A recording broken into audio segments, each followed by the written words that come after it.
Welcome to skill rich video editing course part 2. మనం part 2లో వచ్చేసి ఎడిటింగ్ టూల్స్ అంటే ఏంటి, అసలు ఎడిటింగ్ టూల్స్ ఏమేమి ఉంటాయి అనేది అయితే నేర్చుకుందాం. ఓకేనా? Okay, what is editing tools? ఇక్కడ మీకు స్క్రీన్ మీద కనిపిస్తుంది కదా, ఇవి వచ్చేసి ఎడిటింగ్ టూల్స్. ఈ ఎడిటింగ్ టూల్స్ మీరు ఒక ఫోటో ఎడిటింగ్ చేయడానికైనా సరే, వీడియో ఎడిటింగ్ చేస్తున్నారా సరే, మీరు వచ్చేసి ఈ ఎడిటింగ్ టూల్స్ గురించి అయితే తెలుసుకోవాలి. First of all editing tools అంటే ఏమీ లేదు, ప్రతి యాప్లో అయితే ఈ ఎడిటింగ్ టూల్స్ ఉంటాయి. అట్లాగే మీ ఫోన్లో ఉన్న గ్యాలరీలో కూడా ఎడిటింగ్ ఆప్షన్ ఉండేది కదా, దాంట్లో కూడా ఈ ఎడిటింగ్ టూల్స్ అయితే ఉంటాయి. ఈ ఎడిటింగ్ టూల్స్ మనం వాడుకుంటేనే ఎడిటింగ్ అయితే చేసుకుంటాం. ఓకేనా? ఈ వీడియో ఎడిటింగ్లో మనం ఎడిటింగ్ టూల్స్ గురించి చెప్పుకుందాం. ఎడిటింగ్ టూల్స్ అంటే ఏం లేదు, ఇప్పుడు మీకు స్క్రీన్ మీద కనిపిస్తున్నాయి కదా, అది బేసిక్ ఎడిటింగ్ టూల్స్. అంటే ఈ ఎడిటింగ్ టూల్స్ ఆల్మోస్ట్ అందరికీ తెలుసు, తెలియని వాళ్ళకి చెప్తున్నాను. ఈ ఎడిటింగ్ టూల్స్ వచ్చేసి మనం అయితే చాలా ఈజీగా ఉంటాయి, ప్లస్ ఈ వాడడానికి చాలా ఈజీగా ఉంటాయి. పెద్ద పెద్ద ఎడిటింగ్ టూల్స్ ఉంటాయి, అవి వాడవసరలా. మీరు జస్ట్ ఈ బేసిక్ ఎడిటింగ్ టూల్స్ నేర్చుకుంటే సరిపోద్ది, ఆటోమేటిక్గానే మీకు అనదర్ ఎడిటింగ్ టూల్స్ గురించి కూడా తెలిసిపోయింది. ఫస్ట్ ఆఫ్ ఆల్ వచ్చేసి టెక్స్ట్ అంటే ఏంటి, ఇప్పుడు ఎడిటింగ్ టూల్ అని ఉంది కదా, అదొక టెక్స్ట్. లేదంటే ఇక్కడ మనకి కొన్ని స్క్రీన్ మీద టూల్స్ కనిపిస్తున్నాయి కదా, అదొక టెక్స్ట్. ఫాంట్ వచ్చేసి ఇక్కడ ఎడిటింగ్ టూల్స్కి ఒక ఫాంట్లో ఉంది, అంటే ఒక స్టైల్లో ఉంది.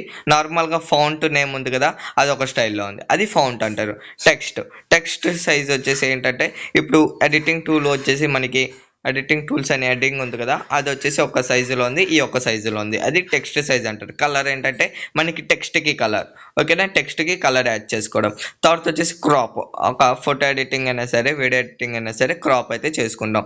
తర్వాత ఎఫెక్ట్స్, వీడియో ఎడిటింగ్లో ఎఫెక్ట్స్ ఏంటంటే మధ్యలో మీరు కొన్ని యూట్యూబ్లో చూస్తూ ఉంటారు, కొన్ని వచ్చేసి మనకైతే షేకింగ్ కానీ, మధ్యలో షేకింగ్ కానీ కొన్ని ఎఫెక్ట్స్ కనిపిస్తుంటాయి, అవి ఎఫెక్ట్స్ అంటారు.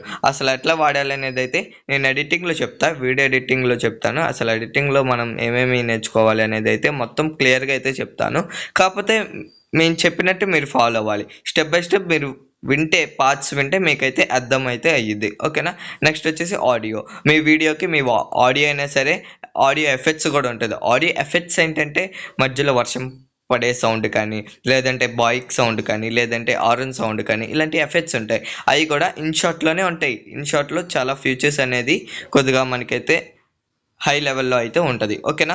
నెక్స్ట్ వచ్చేసి ఫిల్టర్ వచ్చేసి ఒక ఎడిటింగ్ టూల్. అడ్జస్ట్ అంటే ఏమీ లేదు, అడ్జస్ట్ అంటే మీ వీడియోకి బ్రైట్నెస్ తక్కువ ఉంటే బ్రైట్నెస్ వచ్చేసి అడ్జస్ట్ చేసుకోవడం. తర్వాత వచ్చేసి బ్యాక్గ్రౌండ్ రిమూవ్. ఒక ఫోటోకి ఈ బ్యాక్గ్రౌండ్ రిమూవ్ వచ్చేసి ఫోటోలోనే ఉంటుంది. ఎడిటింగ్ చేసే ముందు కూడా, ఒక వీడియో ఎడిటింగ్ చేసే ముందు కూడా ఈ బ్యాక్గ్రౌండ్ రిమూవ్ కూడా మనకైతే యూజ్ఫుల్గా అయితే ఇది. బ్యాక్గ్రౌండ్ రిమూవ్ అంటే ఏమీ లేదు, ఇక్కడ మీకు స్క్రీన్ మీద కనిపిస్తుంది కదా, ఈ ఫోటో వెనకాల వైట్ పేజ్ ఉంది కదా, అది రిమూవ్ చేయడం. ఓన్లీ ఇక్కడ టెక్స్ట్ ఉంది కదా, ఆ టెక్స్ట్ మాత్రం కనిపించింది, అది బ్యాక్గ్రౌండ్ రిమూవ్ అంటారు.